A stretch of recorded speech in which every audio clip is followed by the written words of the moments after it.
Hello, everyone, and welcome to today's episode of The Boardroom. As always, we're going to be chatting to some of Malta's leading business minds. And today's topic is one that's been on a lot of people's minds, and that is dining out. Malta's restaurant scene. It's slowly coming back into force, but is it as it was, and will it ever be as it was before? As always, we are live on today's program, and we would love you to join the conversation by submitting your questions or your comments below, because we'd love to pass them on to our interviewees as part of today's conversation. If you don't manage to watch us live, then don't worry, you can do so later on who'swho.mt, which is Malta's leading business portal. Now, as I said, today the topic is restaurants, and we're going to be asking the three chefs who are joining us today what they think about the reopening procedures, whether their businesses are going to do well under these procedures, and what they think the future of dining out is going to be. And the three chefs joining us today are Victor Borg, who's the executive chef of Grain Street and Undergrain, Sean Gravina, director and chef patron at Crust Foods, and Stefan Hogan, the executive chef at the Corinthia Palace Hotel. Chefs, thank you so much for joining me. Thank you. So first of all, hello, Stefan, well, it's lovely to see all three of you. Stefan, I know you are in the kitchen there at the Corinthia Palace. Yep. And our other two chefs are on a walkabout today. Victor has been wine tasting this early afternoon and is driving back. He's not the one behind the wheel.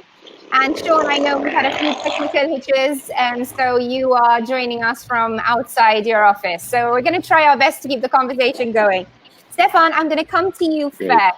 And first question is, how do you feel about the reopening? I know the Corinthia Palace has just reopened in the last few days, started your operation again, particularly with rickshaw at the villa. What's that been like? I think when we took the decision to reopen, it was a mixed feelings, I would say, for me. The mixed feelings in the sense that I was obviously very happy to get back cooking with the team, but again, it was tempered by an inner knowledge that the numbers would be slow and would be a slow start. So it was, mixed feelings, but, happy to be back in the kitchen, I would say. I'm sure. I have no doubt. I know you're never happier than when you're cooking up a storm. Sean, what about you? I know that Crust is now reopened. What's the situation on your end? Are you pleased to be back? Is it going well? So we started slowly about 3 weeks ago, started with deliveries and takeaways. And considering the situation, those were doing okay. Yeah, I think that's the word that really is appropriate at the moment. Okay, nothing more. Today I reopened. I reopened outside and inside. And considering the situation, I don't know, maybe because it was my first day after a very long time, I was busy.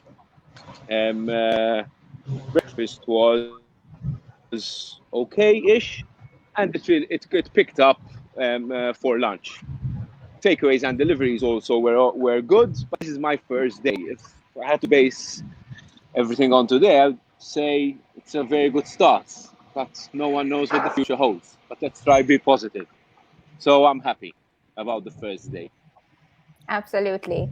And Victor, coming to you there, zooming along, what can you tell us from over at Grain? I mean, you guys had just gotten your Michelin star, so a huge milestone for you, and then obviously this happens. Yeah, it was a milestone. I mean, we were not expecting it because we just opened after 5 months, and we just got the word as a start.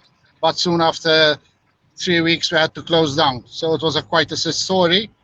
But basically now we have to put it all behind us, and we have to be, positive about all this.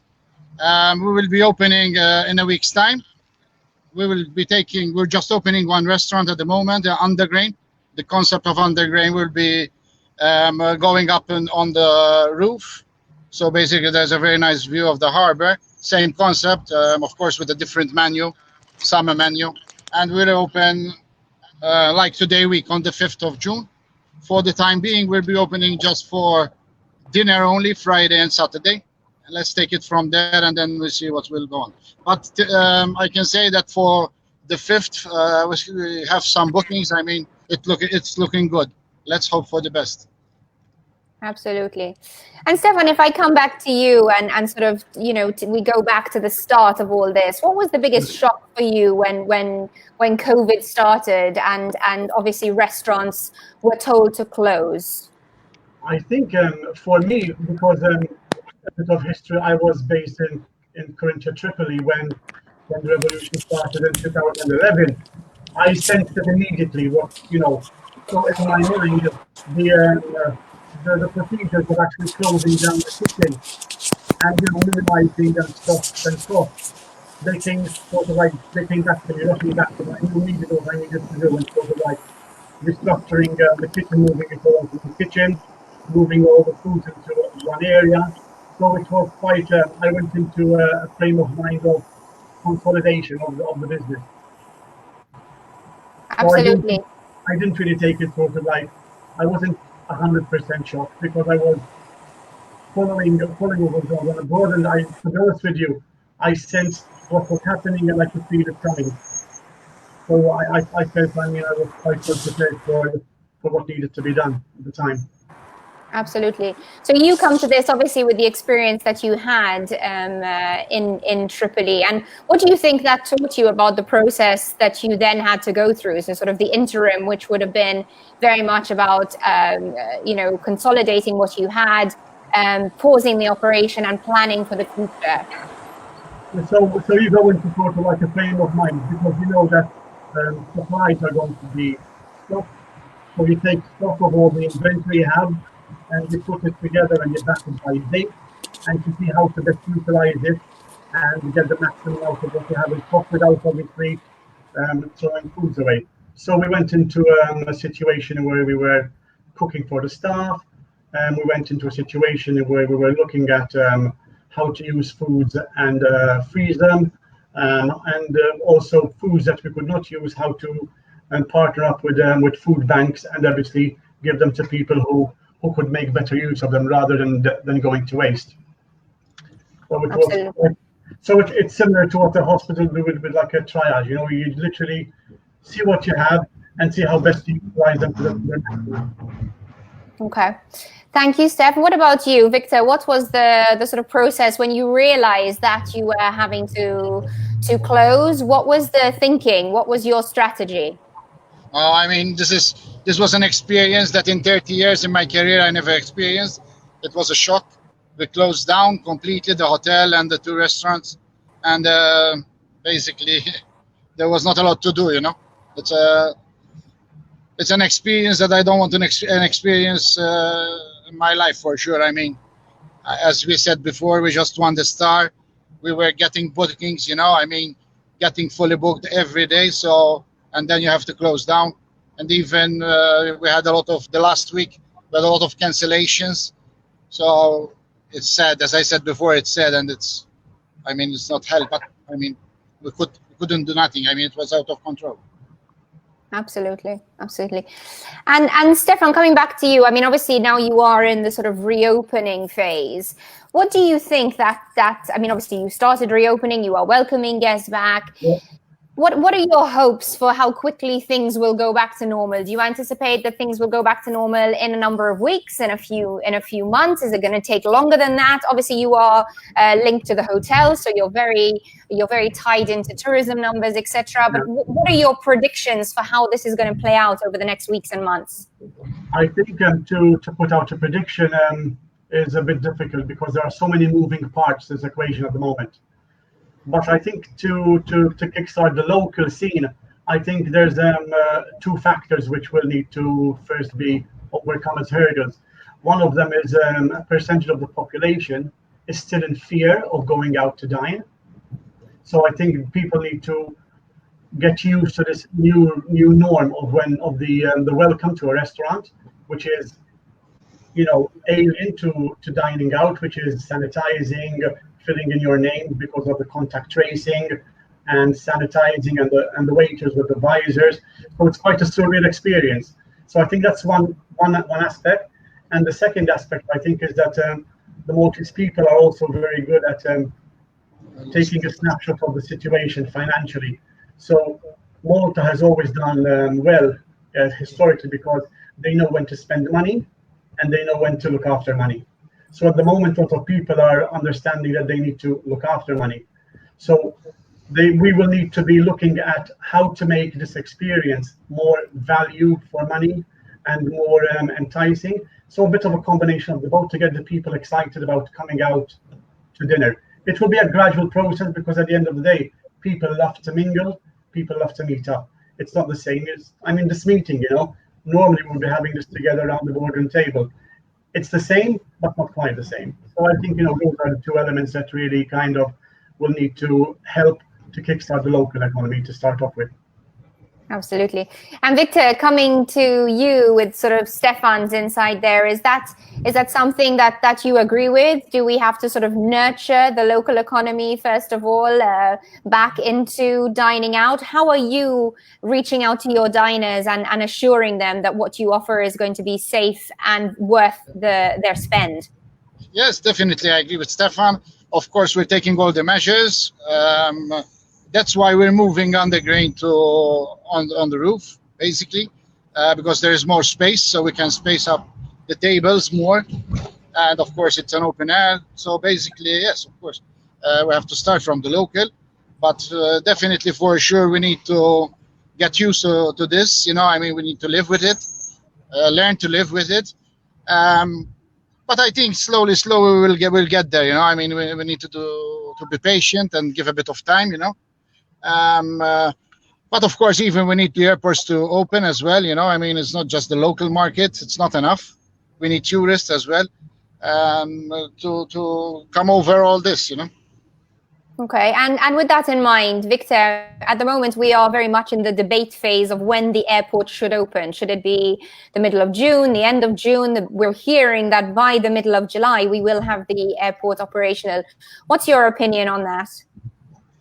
Yeah, I think the sooner the better. No, we cannot afford just to, as I said, just to. The local scene is very important for us, but especially at our restaurant, maybe we do more locals than foreigners, like 70%, 30%. But still, you need a bit of both. But it's, at this time, summer, normally we're packed with tourists, so we need the tourists as well. Slowly, we need to start building it up again. It's, for me, it's not reopening. It's just we're opening new. Again. It's like when we've opened the first time. Everything is new for us actually. Yeah. Even some of the stuff. We didn't retain some of the stuff because they were foreigners and they left. They went home. So we're doing training from the beginning. So it's not easy. It's not easy. Absolutely. And Stefan, what are your thoughts on that? What have you chosen to keep? What have you chosen to change about the operation? You mentioned obviously the safety element is different. You mentioned obviously you're having to think about value. How creative are restaurant business owners having to get about this reopening?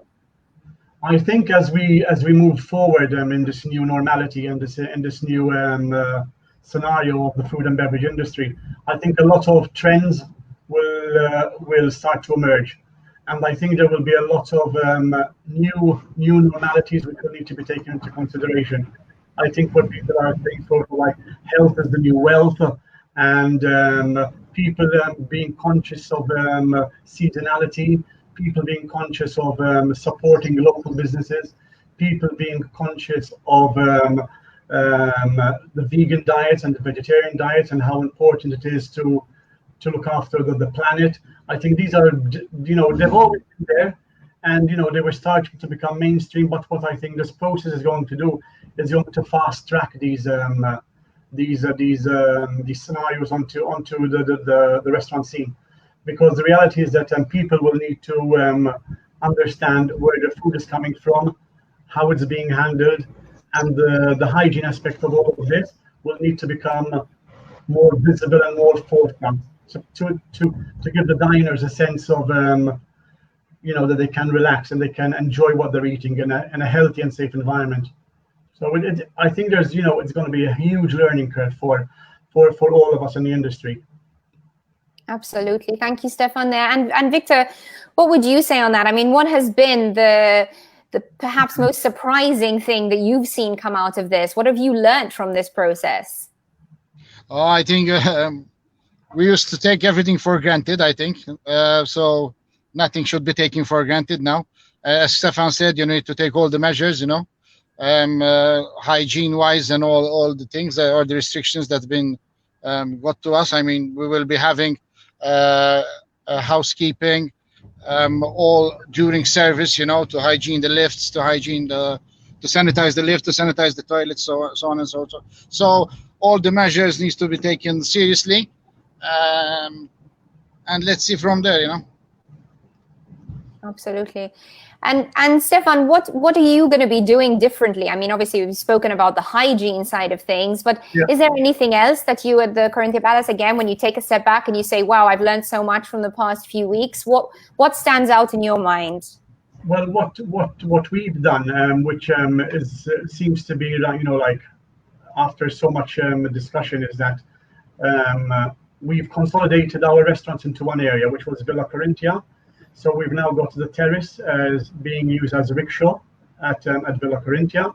We've got one side of the restaurant which is being used as the bar at Villa Corinthia, and the other one is being used as Orange Grove, so like an all-day menu at Villa Corinthia. So we've consolidated all the kitchen operations and the food and beverage operations into one area. The area looks very good. It lends itself to this type of business approach. So it's something I've always imagined, but obviously we never had the opportunity to try it out. This pandemic gave us an opportunity to try out a new business venture. So it will be consolidating the menus, smaller menus, fresher food, changing the menus, more seasonal than we were ever before, more local than we were ever before, so supporting the local, supporting the small businesses, and trying to offer the customers real value. So, not moving completely away from how we used to do food, but giving them real value. And you have, Stefan, started welcoming guests back. Are you surprised by how they are adapting to this new normal? Have there been questions that perhaps you weren't expecting? Are people more conscious, less conscious than you were expecting? What's been the new reality from a diner perspective? I think the people who have ventured out to dine already are the people who are sort of like very much resilient, and they've taken this new norm in their stride. So the welcoming, although can seem alien, did not faze them.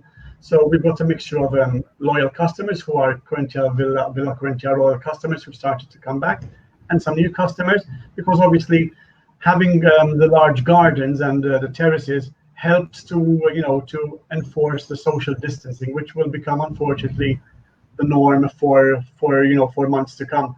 So this allows us to space out the guests comfortably without feeling that they're dining at home by themselves. So they're part of the collective. Brilliant. And Victor, with that in mind, like you said, you've gone onto the terrace, you've kind of adapted to making this, you found opportunity in the challenges here. Have you had contact with your diners? Do you know that certain things are worrying them? And are you addressing all of those things? Yes, we yesterday we started calling our clients, just to tell them that we're reopening and we're taking all the measures.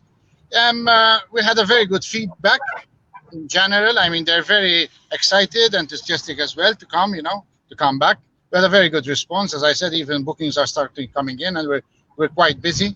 As Stefan said as well, of course, we need to go more local. We need to support, of course, the local farmers and the rest. We used to do it already before, in our case, but of course now we have to do it more. Let's see. I mean, it's all new for us, so we cannot say that much now. We haven't opened yet. We're still planning and doing training with staff. As I said, we have new staff as well. So basically, Friday it will be our first service, and we'll see from there. But I hope that things will come back to normal very, very soon.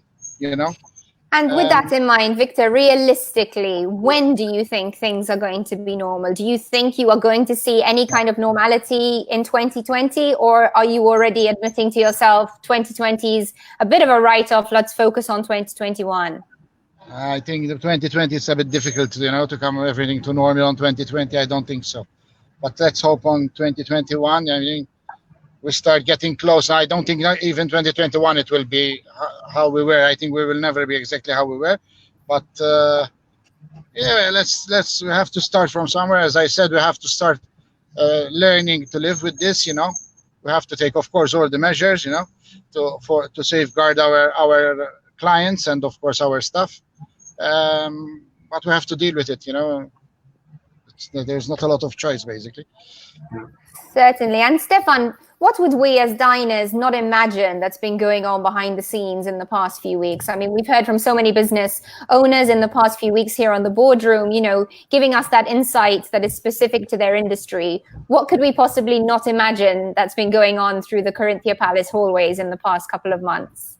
Well, there were two things happening. One was sort of like looking at the business and trying to sort of like gaze into a crystal ball and see how it's going to pan out as sort of like the days slowly rolled into weeks. And the other side was we have a very strong hygiene and nutrition and technical support from our head office. And we immediately realized that, the new norms that we would need to put into place to safeguard and to ally customers' concerns would need to be very, very stringent. So immediately there was a forum of experts within the company set up to look at various scenarios of how we would be expected to work, how we would be expected to deliver the product, how we would be expected to clean bedrooms, how we would be expected to greet guests. So we went into this frame of mind that we need to now look at how we're going to move our product whilst retaining the 5-star element into a new reality. So it was quite an interesting experience looking at various scenarios and looking at how we're going to maintain that interaction with the customers. Because a 5-star property is all about various touch points with customers, and you need to now go into 0 touch points as much as possible, but still maintaining that level of contact with the customers, because they still need that the human element still needs to be there, but we need to at the same time minimizing the contact. So it was quite an enlightening experience, I would say, and quite interesting, because you have to really try to think, how does it work for us, how does it work for the customer, and then emotionally, how do you then engage with the customer? So it was a cathartic experience, to be honest with you, because it's like, trying to imagine, the hospitality world post-COVID. Brilliant insight there, Stefan. Thank you. And Victor, coming to you with a sort of similar question. Again, much like I know Stefan, I know you don't sit back and let the world wash over you very easily. I'm sure you've been strategizing and thinking from day one that this happened. What have we not seen? What's been going on behind the scenes in the mind of Victor Borg and everything at Grain?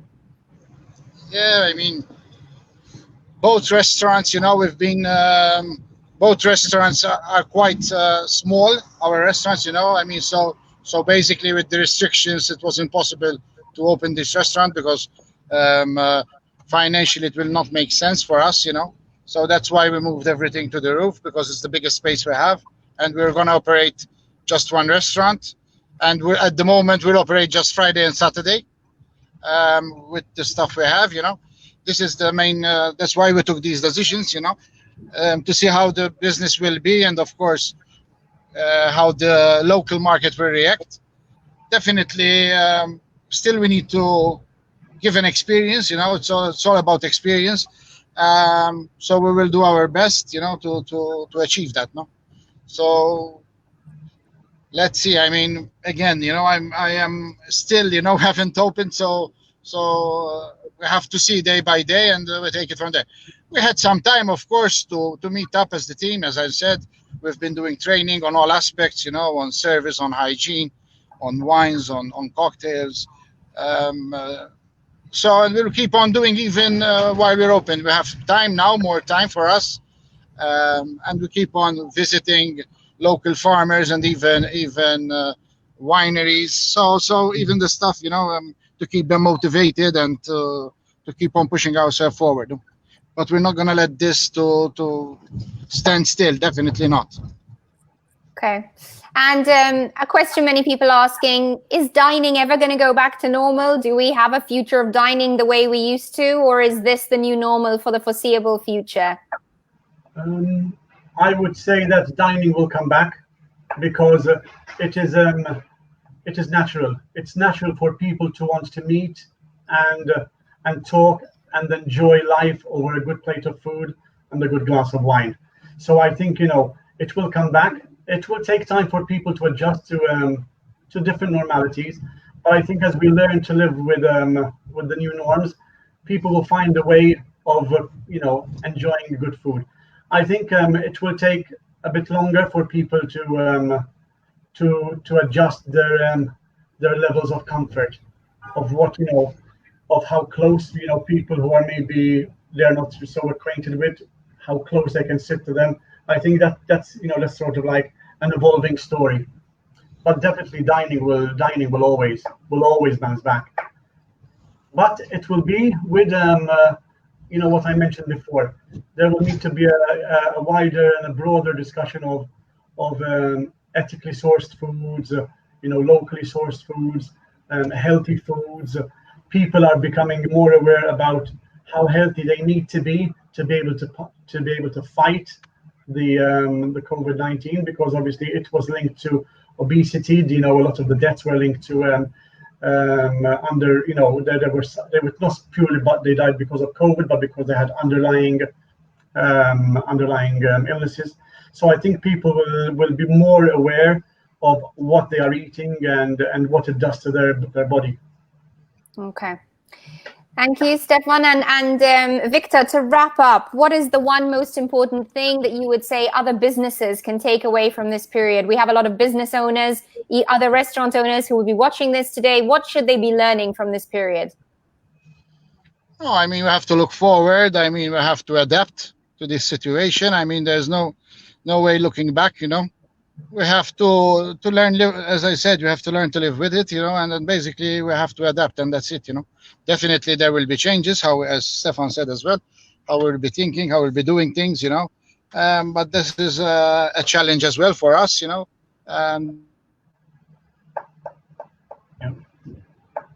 Okay. I think we finally lost Victor into a tunnel there. So perhaps, Steph, you could give us some insight on your end, what you feel about that question. I would say that this is definitely an opportunity to reevaluate your product, reassess what you're doing. It's an opportunity to upskill your staff. So invest time so that they are more knowledgeable about what they're serving, more knowledgeable about what they're cooking, more knowledgeable about the ingredients, and focusing on maybe a smaller menu, so you can use what's again local and season. I think it's an opportunity to really be a bit of introspection on how the business is being operated and making it work better for everybody.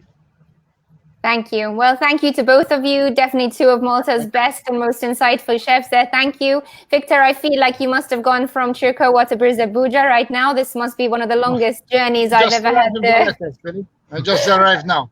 Arriving in Valletta, good. Please send it my regards. Thanks to Sean as well for the short time that he was able to join us. We hope to have him again on the show in the future. And to all of you watching us at home or at the office, thank you for being with us. And we will see you on the next episode of The Boardroom. Thank you. Thank you. Bye-bye.